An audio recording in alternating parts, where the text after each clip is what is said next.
I think the most important thing, first of all, is to get the ceasefire, to get aid into Gaza. We have an enormous crisis, a crisis of hunger, a crisis of disease, a crisis of displacement. Obviously, getting a massive influx of humanitarian aid in very quickly is important.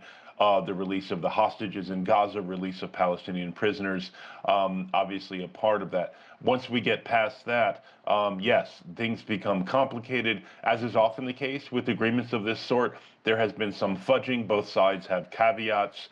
There will need to be much more work done to really nail down the details of the next stages. But what is really important, I think, is for Donald Trump, the president of the United States, having applied pressure here, particularly on Netanyahu, to achieve this agreement, for him to sustain that pressure, to make sure that it moves past the first phase into the other phases. This is something we didn't see, for example, in the January ceasefire, which Netanyahu agreed to under pressure from incoming President Donald Trump, but then abrogated, withdrew from the agreement before it moved to the second phase. And Trump basically allowed him to do that. I very much hope Trump is not going to do that this time, having invested so much of his own personal legacy into achieving this agreement. I hope that he will continue to sustain that pressure on Netanyahu to make sure we get to the next phase. So, Matt, do you think that Washington is really writing the fine print here?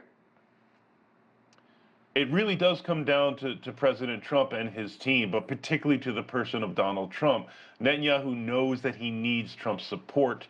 He has known this from the beginning. He does not want to get crosswise with Donald Trump. I personally would argue that the previous president, Joe Biden, also had leverage that he chose, unfortunately, not to use with Netanyahu.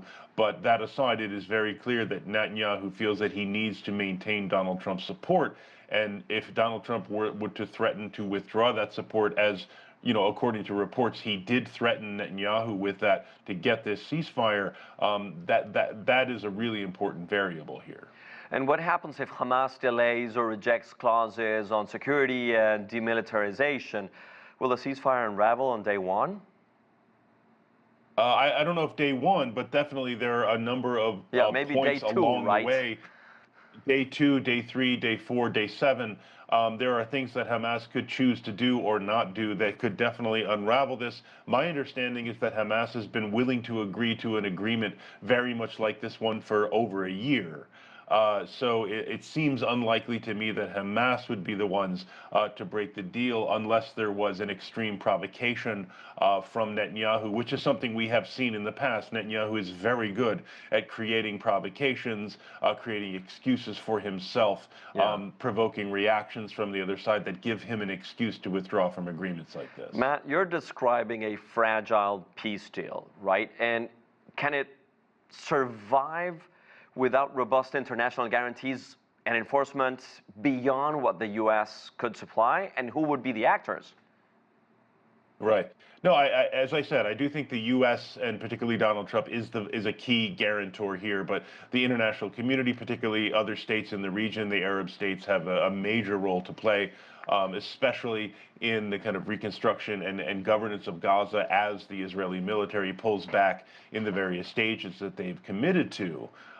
So yes, there's absolutely a role for the international community to play, but I do think we have to understand that ultimately, if we are talking about a Gaza that is not governed by Hamas, a Gaza in which Hamas ultimately gives up its arms, we need to understand that this can only happen under a Palestinian government in Gaza. It's very reasonable not to expect Hamas to give up its arms under an Israeli occupation. So we really need to be thinking about how and when we facilitate the return of the Palestinian Authority to Gaza, or if not that, at least a government by, of, and for Palestinians in Gaza. That is ultimately the only way we can get toward a sustainable peace. Matt Duss, thank you for your time and insights.